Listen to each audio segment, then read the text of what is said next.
I think I look at my life and it's like it's a joke. I swear God was like, yo, you know what? Just give me the whole spice rack. Give me all the things. Let's put it in. Stirred it up and like had a ball. I was like, okay, go be great. He's looking at St. Peter like, yo, if he makes it back, I'll let's make a bet.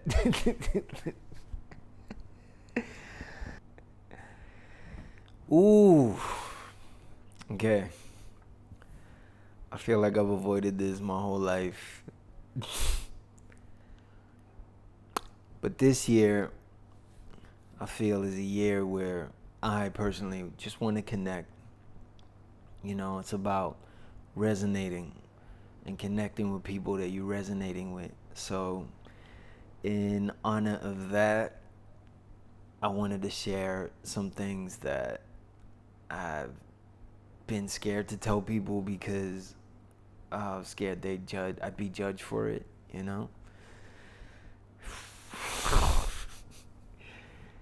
Um, Still scared, but yeah, I don't know. I just feel like there's nothing to be embarrassed about the lives that we live. And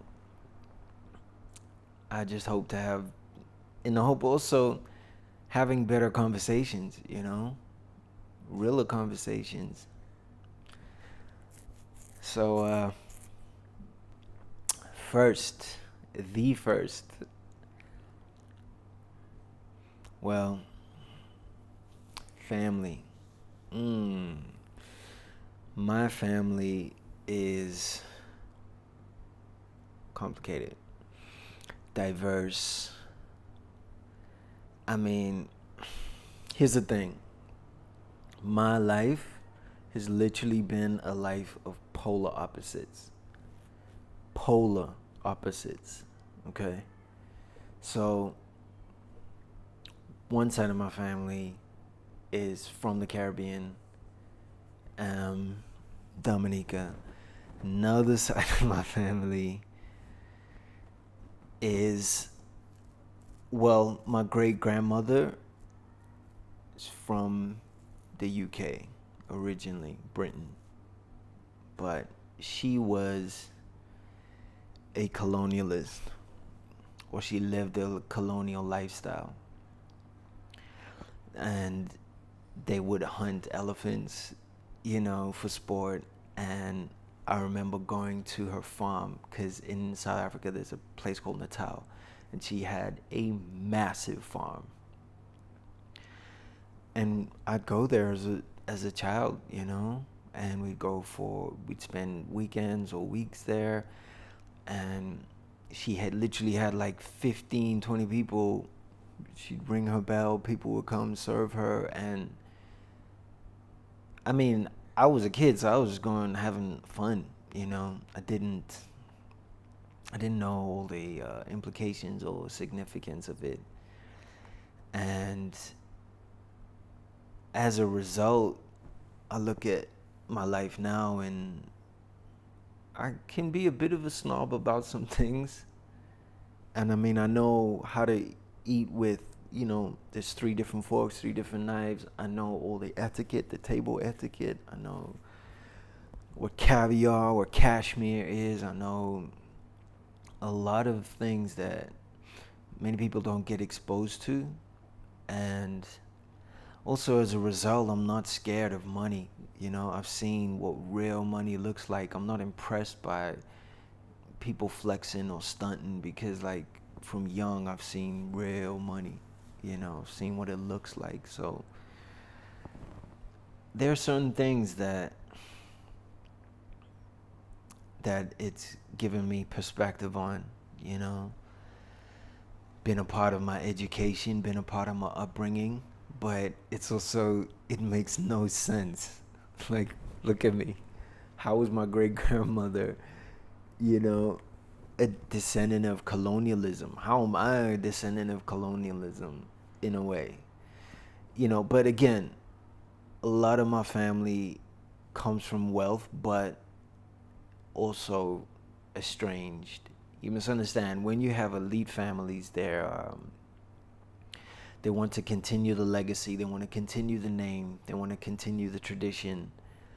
And if a child, doesn't and marries outside of the family, then they get cut off, they get disowned, they get estranged from the family, they change their names, they don't get any of the inheritance. And my family also has a lot of history of that, and I'm kind of the result of that, obviously. But my great grandmother did put me through high school. Go away. Through high school, so I was able to go to a private school, because we weren't actually in that class like the other kids we had picked up in Benzes and like all these things, and my mom would come with the VW that was barely holding on, the Jetta. I kind of get picked up at the end, and it's all love. And I appreciate the upbringing. I think it is weird. I think that God, my mother, I'm mixed race, so my parents are two different colors. And when you're growing up, I was raised by my mother, so when you're growing up, it's just your mother, and people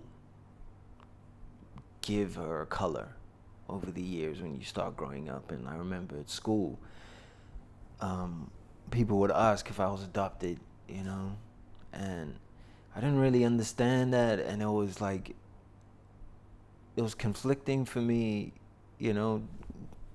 being asked that. I'm like, what are you talking about? It's my mother. And I think being mixed race, you live in between two worlds in a lot of ways, and you have to navigate two worlds. But because of the work my mother did, because of her orientation, I was raised by a lot of black feminists. In fact, most of the people in my life growing up were black feminists, That's also been a huge part of my education. So again, it's like coming from colonial legacy to being raised by black feminists. And I've never actually lived in a house with a man. I've never been brought up by a man, which is probably why my beard looks so messed up all the time.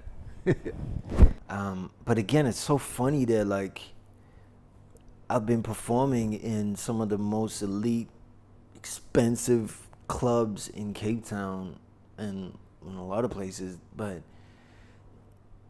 my upbringing is black feminists and activists, and again, my life is just like polar opposites, and I have to navigate somehow. And I'm really grateful that I live as an artist, because I feel like an artist, you can navigate all of these spaces, with some kind of sanity, and keep your head and your heart aligned in it, So I've been brought up by people on the fringes of society, We'd often have dinner with people of all sorts of sexual orientations, sex workers, transsexuals, transgendered activists, artists, musicians, creatives. These are people that I just grew up with in my house, having dinners, having lunch with. These are my mother's friends. So it's been a huge part of my education and upbringing. And again, it's so funny that I'm in a lot of times I'm in mainstream media, mainstream music, and hip hop, especially hip hop. Ooh, hip hop. Notorious for being misogynist and backward, but also very progressive and very disruptive when at its best, So, yeah. fringes of society. And I feel like that's why I can chill with a lot of people. You know, I really meet people and I I don't place any judgment because I've learned you cannot judge people. I've met people from all walks of life in so many different places in the world, and you have no idea what somebody's like. You fucking have no idea.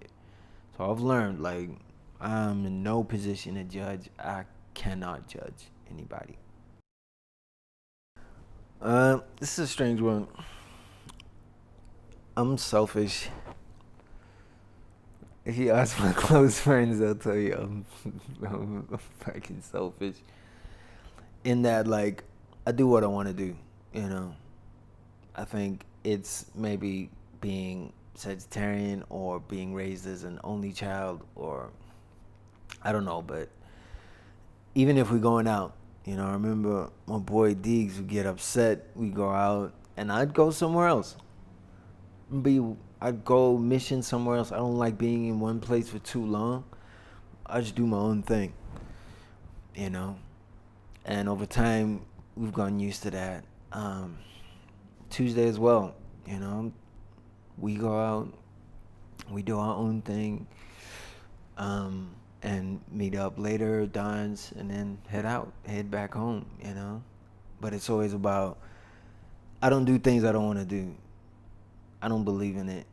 Even if, you know, we were watching the movies the other night, and they were like, yo, we want to watch this movie, and I was like, I don't want to watch that movie. But you guys go ahead. And they were like, yeah, but we all supposed to watch him. And I was just like, no. Cause I don't catch feelings if somebody doesn't come to my party or something like that, because I'm like, yo, if they don't want to come, I would rather they don't come. And I believe, like, if you don't want to come, I'm not gonna hold that against you. But at the same time, if I don't want to come, I don't want to hear about it. You know, I don't want it to be like, why didn't you come? You know, I don't fucking want to come, and I don't want to. I'm not gonna. You know, I don't feel no ways about it. Like, I have that expectation of people as well. Birthdays are important, so I'll rock up to birthdays. But again, like, I do drive-bys, man. Like, 20 minutes I'm there and then I bounce. You know, like, I'm in and out, show face, bounce. That's my style. It's rare. Can't think of a time where I've stayed, like, been one of the last people there. It's not my thing.